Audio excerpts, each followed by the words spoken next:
मी हात जोडले, सगळ्यांनी जोडा. सांगावं का लागलं? परमपवित्र अशा माझ्या मातृभूमीला पहिल्यांदा नमस्कार.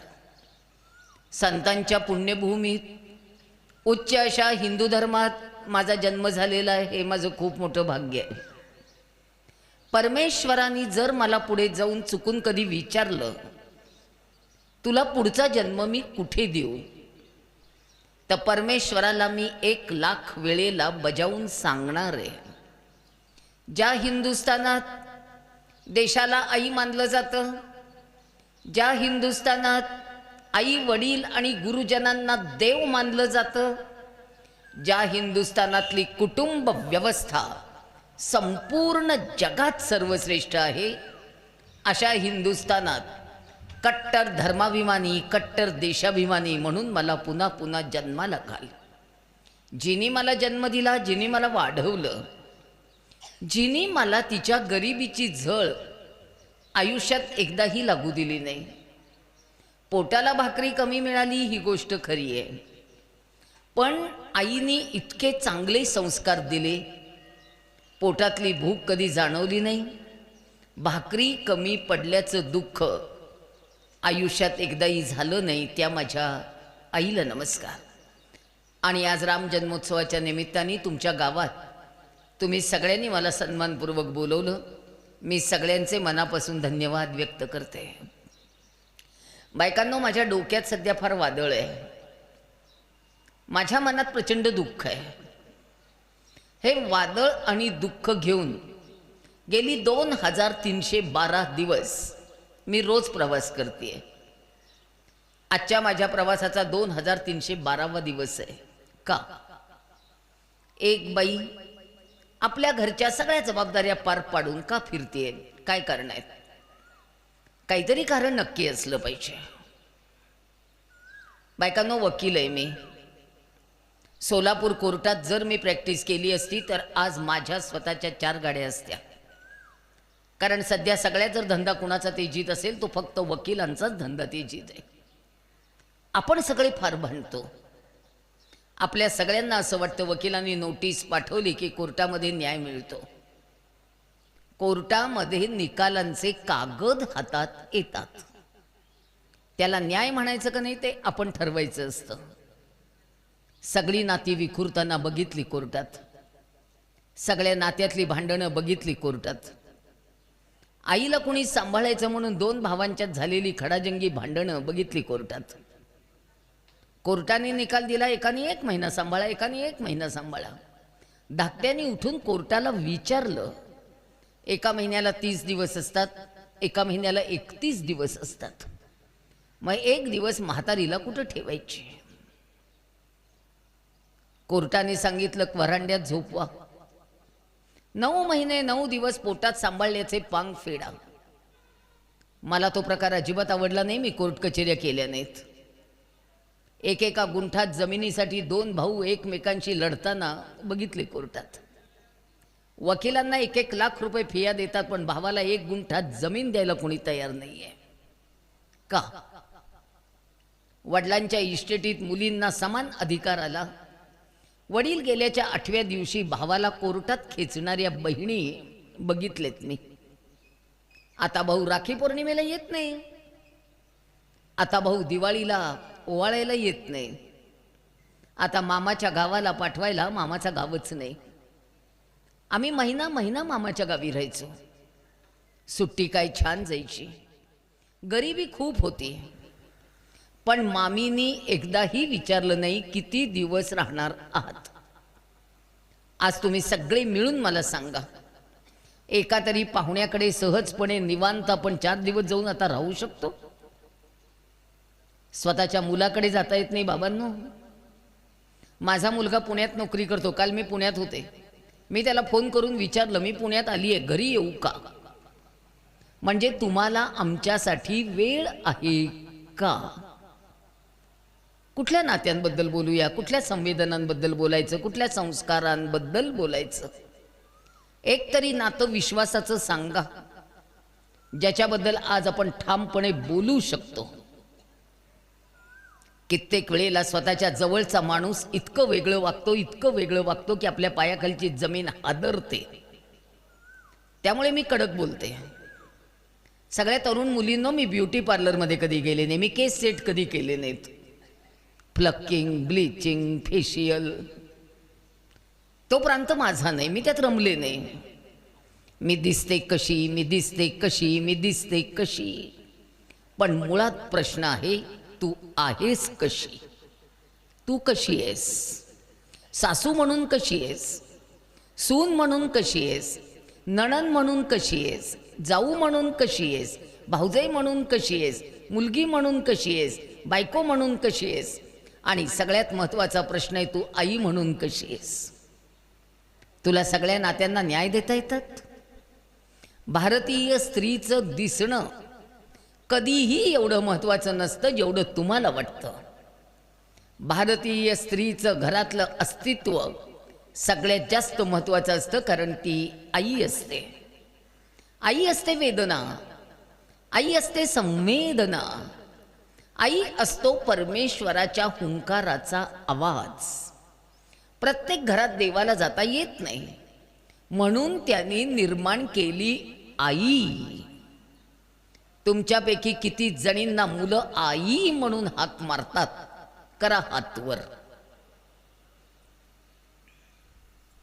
बाकी सगळ्या मम्मी इंग्रजांच्या पोटी टेम्स नदीच्या काठी लंडनला जन्माला आलो आपण.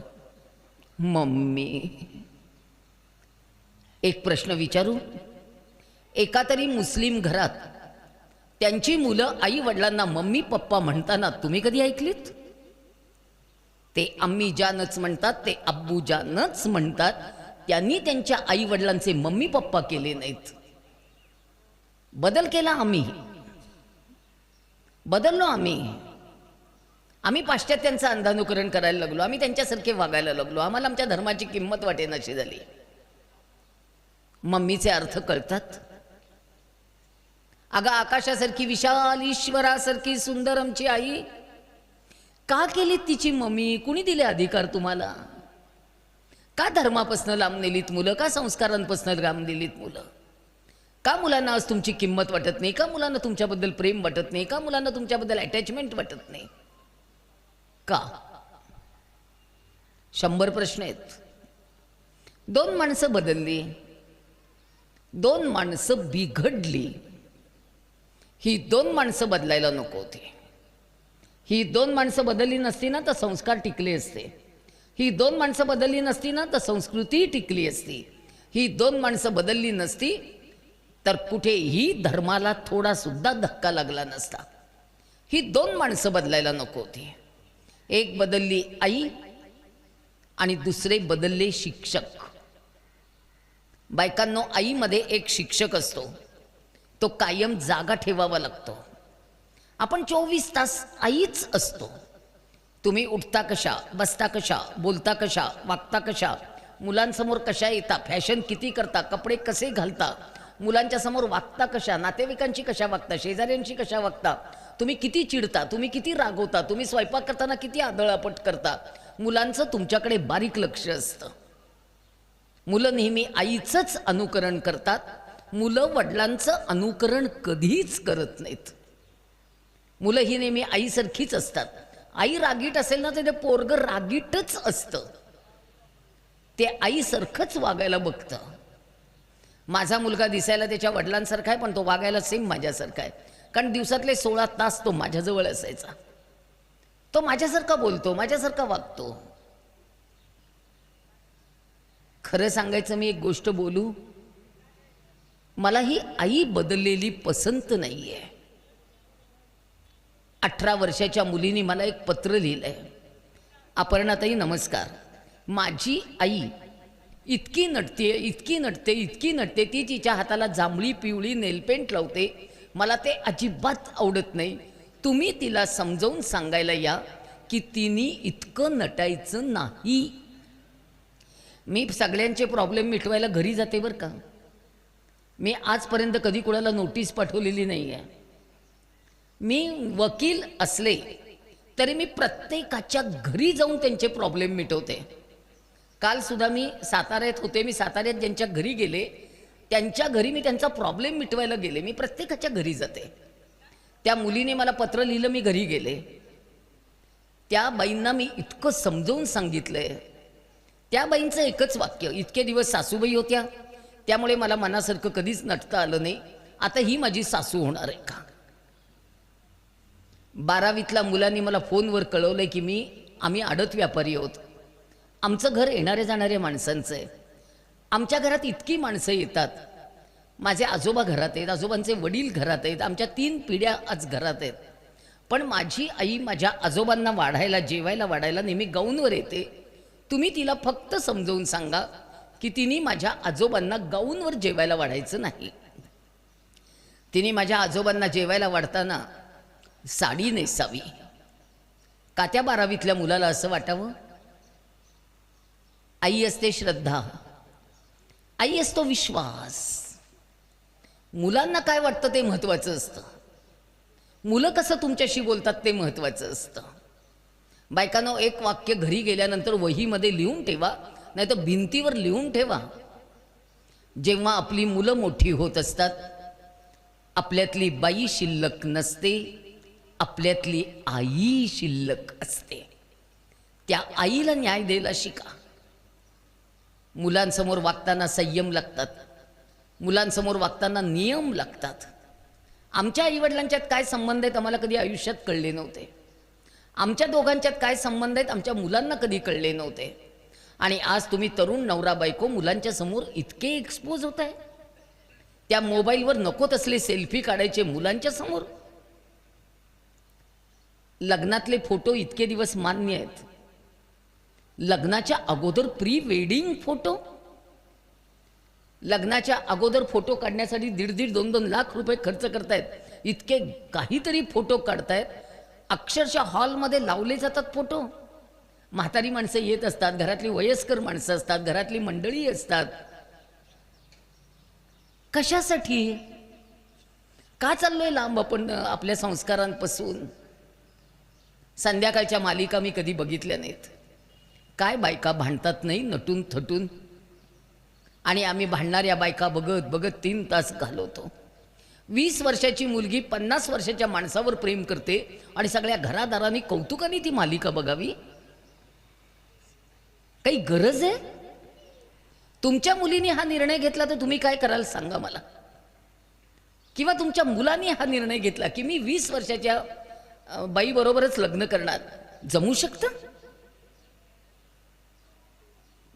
मुलांच्या समोर काय बघावं, मुलांच्या समोर काय दिसावं, मुलांच्या समोर काय असावं, हे सगळं आत्ताच्या काळात महत्त्वाचं झालेलं आहे. आज तुमची मुलं मोबाईलवर काय बोलतात तुम्हाला माहिती नाही. आज ते काय नेटवर जाऊन बघतायत तुम्हाला माहिती नाही. ते गुगलवर काय सर्च करत असतात तुम्हाला माहिती नाही. आज मुलांच्या हातात तुम्ही मोबाईल आणून दिलायत. ब्ल्यू व्हेल गेमसारखा गेम मुलांनी डाउनलोड केला. 250 ते 300 मुलांनी आत्महत्या केल्या. आणि आज पबजी नावाचा गेम मुलं डाउनलोड करतायत.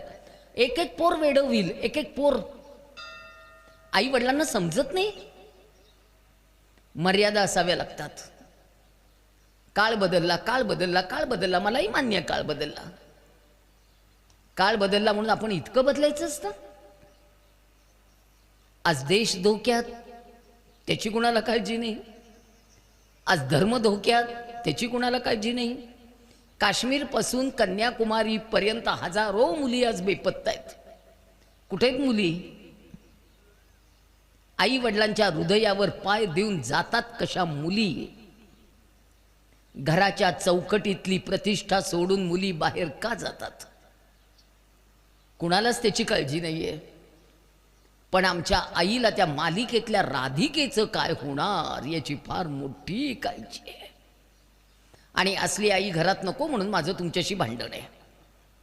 मला घराघरातनं जिजाऊ मासाहेब जन्मालाच घालायचे आहेत, त्याच्या पाठीमागे लागलेली आहे मी. जिजाऊ मासाहेब आता घरात जन्माला आल्या पाहिजेत. काय करणार? पुरुषांनो, मला एक आवाज गेली अनेक वर्ष ऐकू येतोय. तो तुम्हाला का नाही ऐकू येत? त्या आवाजामुळे मी अस्वस्थ आहे. त्या आवाजामुळे मला झोप येत नाही, त्या आवाजामुळे मी रात्र रात्र रात्र जागी आहे. कोणताही तो आवाज जो झोपू देत नाही, आणि तो आवाज आहे भारतीय संस्कार, भारतीय संस्कृती, भारतीय कुटुंब व्यवस्था सगळ्याची मृत्यू घंटा वाजायला लागलेली आहे. आज आपण सगळेजण शेवटच्या टप्प्यात आहोत. पुढच्या 10 वर्षात एकही घर अस्तित्वात असणार नाही. आज घराच्या इमारती मोठ्या झाल्या आहेत, आज घरं सजवली, आज घरं नटवली, पण घरात राहणाऱ्या माणसांची संख्या फक्त 2 वर आली आहे. शासनाने बजावून सांगितलं हम दो हमारे दो, आणि ते फक्त आम्हालाच बजावून सांगितलं हम दो हमारे दो. आम्ही म्हटलं छेट, हम दो हमारा एकच. काका नाही, आत्या नाही, मामा नाही, मावशी नाही, भाऊ नाही, बहीण नाही, दुःख सांगायला कुणी नाही, सुख ऐकायला कुणी नाही, आणि आई वडील गेल्यावर त्यांच्या प्रेताजवळ बसून रडायला मुलांना आता वेळ नाही. 3ऱ्या दिवसाची माती सावडतात ती 14व्या दिवशी येत आहेत. आई मरते वृद्धाश्रमात आणि गाव जेवण गावात. काय करायचं? तुम्हाला सगळ्यांना सांगायला मला लाज वाटते, मी खाली मान घालून सांगते, माझ्या संस्थेला रोटरी क्लबची अन्नपूर्णा योजना मिळाली आणि माझ्याकडे ज्येष्ठ नागरिकांना डबे पोचवायचं काम आलं. आज तुम्हाला सांगायला मला भीती वाटते, रोज 200 म्हाताऱ्या माणसांना घरपोच डबे जेवायला पाठवते, ज्यांना सुना जेवायला घालत नाहीयेत. आज 84 अशी जोडपी सांभाळतोय ज्यांची मुलं अधिकारी आहेत, पण आईला डायबिटीसची गोळी मिळत नाहीये. आदर्श शिक्षिका पुरस्कार मिळालेली सून स्वतःचा डबा तयार करून शाळेत जाते, पण सासऱ्याच्या नावची भाकरी करत नाहीये. फ्रीजला कुलूप, वरांड्याला कुलूप, स्वयंपाकघराला कुलूप, सगळीकडे कुलप. भाकरीवर एवढंसं दूध घाल म्हटलं तर तण तण करते बाई. म्हातारपणी चावते भाकरी, तिचाच मुलगा मिळवतोय ना, घाल ना मग थोडंसं दूध भाकरीवर, कुठं बिघडतंय? मला एका प्रश्नाचं उत्तर सगळ्या बायकांनी मिळून द्यायचंय, शिकलेल्या बायकांनी. सावित्रीबाई फुले यांनी शिक्षणाचं दार आम्हाला मोकळं करून दिलं.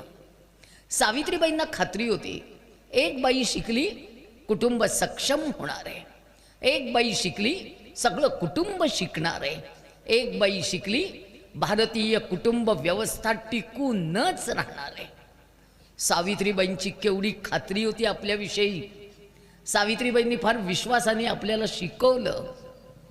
पण माझा प्रश्न असा आहे, जे शिक्षण आम्हाला सावित्रीबाईंनी दिलं, त्या शिक्षणाचा उपयोग आम्ही कुटुंब व्यवस्था टिकून राहण्यासाठी चांगल्या पद्धतीने करून घेतलाय का? विचार करून उत्तर द्या, सावकाश उत्तर द्या, नंबर देऊन ठेवते, उद्या उत्तर द्या. कुटुंब व्यवस्था शिक्षणामुळे बळकट झाली? त्याच्यातले 5 प्रश्न विचारते. शिक्षणामुळे मुलींमध्ये नम्रता आली? शिक्षणामुळे मुलींमधला अहंकार कमी झाला? शिक्षणामुळे मुलींना कळायला लागलं सासरी गेल्यानंतर थोडंसं तडजोडीने वागावं लागतं? शिक्षणामुळे मुलींना कळायला लागलं स्वतःला सन्मान मागताना दुसऱ्याला मान द्यावा लागतो? शिक्षणामुळे मुलींना कळायला लागलं आपले आईवडील जेवढे महत्त्वाचे आहेत तेवढे नवऱ्याचे आईवडील सुद्धा त्याला महत्त्वाचेच असतात? शिक्षणामुळे मुलींना कळायला लागलं घरातनं निघून गेल्यानंतर आपल्या वडिलांना ताठ मानेने गावात फिरता येत नाही? काय दिलं शिक्षणाने? शिक्षणाने फक्त पगार दिले, पगार, पॅकेज. माझ्या मुलीला 12 लाख पगार आहे, माझ्या मुलीला 15 लाख पगार आहे. तुमच्यापैकी किती आयांनी मुलींना सांगितलंय शिक्षणाबरोबर घर सुद्धा तेवढंच महत्वाचं असतं? करा हात वर. बाकीच्यांना नाही महत्व वाटलं सांगा. आता ते सांगण्याची वेळ आली आहे. मुलींना सांगा शिक्षणाबरोबर घर सुद्धा तेवढंच महत्वाचं असतं, खूप महत्वाचं असतं घर. सांगा समजावून. त्यामुळे मी आज तुमच्याशी बोलतेय. कुठल्या नात्याने बोलू तेच सांगा. वकील आहे, कायदा सांगू? पण मी बायकांना कायदा सांगणं बंद केलं. जिच्यावर अन्याय होतो तिच्या हातात ढाल म्हणून कायदा दिला. बायकांनी त्या कायद्याची तलवार केली. सासू एवढंसं बोलली, चालल्या महिला मंडळाकडे. बाहेरची माणसं काय करणार आहेत? घर आपलं, समजूत आपली, माणसं आपली, तडजोड आपली, आणायचे आपल्याला, उरवायचे आपल्याला, पुरवायचे आपल्याला. कमी पडलं तरी आपलंच, जास्त झालं तरी आपलंच. बाहेरचा माणूस काय करणार आहे? पोलीस काही 24 तास पाहऱ्यावर बसणार आहेत? आपलं घर असतं, तडजोडीने जावं लागतं, समजुतीने घ्यावं लागतं. संसार असे होत नाहीत बाई, सोपं नसतं ते. अगं ज्या सासूनी 40 वर्ष संसार केलाय, जिनी स्वतःची हौस मौज मारून मारून मारून तुझ्या नवऱ्याला मोठं केलंय, ती सासू एकदा तरी म्हणणार नाही, भाजीला तेल थोडंसं कमी घाल ग, नासू नकोस, 4-4 चपात्या वाया घालवू नकोस? सांगायला मला तुम्हाला भीती वाटते. आमच्या शेजारी ज्या बाई राहतात, 8-8, 10-10 चपात्या फेकून देता येतो रोज. गहू काय महाग झालेत. आज मी या ज्येष्ठ नागरिकांना, माझ्या पोरांना, माझ्या अनाथ लेकरांना जेवायला घालते. कसं धान्य गोळा करतोय आमचं आम्हाला माहिती आहे. काय करायचं, काय समजावून सांगू? इतकं सोपं असतं उधळमाधळ करणं? पोटाला किती खागं, पण वाया घालवू नका. माझ्या नवऱ्याची तब्येत 90 सालापासून खूप बरी नव्हती. आमच्या मुलाला आम्ही इंजिनियर कसं केलंय ना, ते फक्त मला आणि मलाच माहिती आहे. आता हे नाही आहेत. माझा मुलगा पुण्यातल्या एका फार मोठ्या कंपनीत अधिकारी आहे. सुनेला म्हणायचं नाही, काल रात्री पीठ मळून ठेवलेस फ्रीजमध्ये, त्याच्या चपात्या आधी कर, नंतर नवीन पीठ मळ. बोलायचं नाही. चला अधिकाराबद्दल बोलू सासूच्या. तिला कुठले अधिकार द्यायचे आणि कुठले नाहीत. बायकांनो, आम्ही संसार केले, फार फार फार कष्टाने केले. आम्ही तुमचा हेवा करत नाही, पण थोडासा विचार करायला लावणार आहे. म्हणून मी आज तुमची आई म्हणून बोलेन. राग आला तरी चालेल, मला काही तुमच्या कुणाच्या घरी आज जेवायचं नाही आहे, त्यामुळे तुम्ही खूप रागवा, काही फरक पडत नाही. मी मूळ साताऱ्याची आहे. माझे वडील आणि त्यांची 11 भावंड, एवढं मोठं कुटुंब आहे. माझ्या वडिलांना 7 काका आहेत, प्रत्येकाची 5-6 मुलं आहेत. मुलींनो, मी माझ्या आईला कधी कुठे बाहेर जाताना आजपर्यंत बघितलेलं नाही. आणि मी माझ्या आईला कधी एका जागी बसून पोटभर जेवताना पण बघितलेलं नाही. मी माझ्या आईला पहाटे 5 पासून रात्री 12 पर्यंत नुसते कष्ट करतानाच बघितलंय. पण मी तिला एकदाही चिडलेलं बघितलं नाही, मी तिला एकदाही रागवलेलं बघितलं नाही. कधीही भांड्यांचा आवाज स्वयंपाकघरातून बाहेरच्या खोलीपर्यंत ऐकू सुद्धा आला नाही. समईतली वात जेवढ्या शांतपणे तेवते, तशी आई आयुष्यभर बघितली. तेवते शब्द वापरला, जळते नाही. जळणारी वात जळून जाते, तेवणारी वात अखंड प्रकाश देत राहते. मी तेवणारी आई बघितली आहे. माझी आई कडक आहे, शिकलेली नाही, शाळेत गेलेली नाही, पण तिला लिहिता वाचता येतं. माझ्या आईने मला मुलगी म्हणून जगण्याचं भान दिलंय. माझ्या आईने मला दिवसात 100 वेळा सांगितलंय की बाई, तू मुलगी आहेस, तू पुढच्या पिढीची आई आहेस, तू पुढच्या पिढीचा वारसा आहेस. बाई, संस्कार करण्याची जबाबदारी तुझी आहे. बाई, घर सांभाळण्याची जबाबदारी तुझी आहे. देवाने नवनिर्मितीचा मान फक्त बायकांना दिलाय. देवाचा आपल्यावर गाढ विश्वास आहे.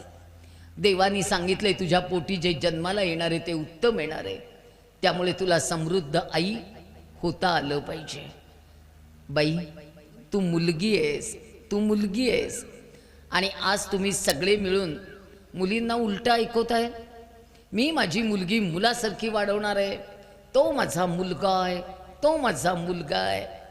जेवढ्या मुलींच्या आया तुम्ही माझ्या समोर आहात, उजवा हात हृदयावर ठेवा, असा ठेवा. ठेवा म्हणलं की ठेवायचं.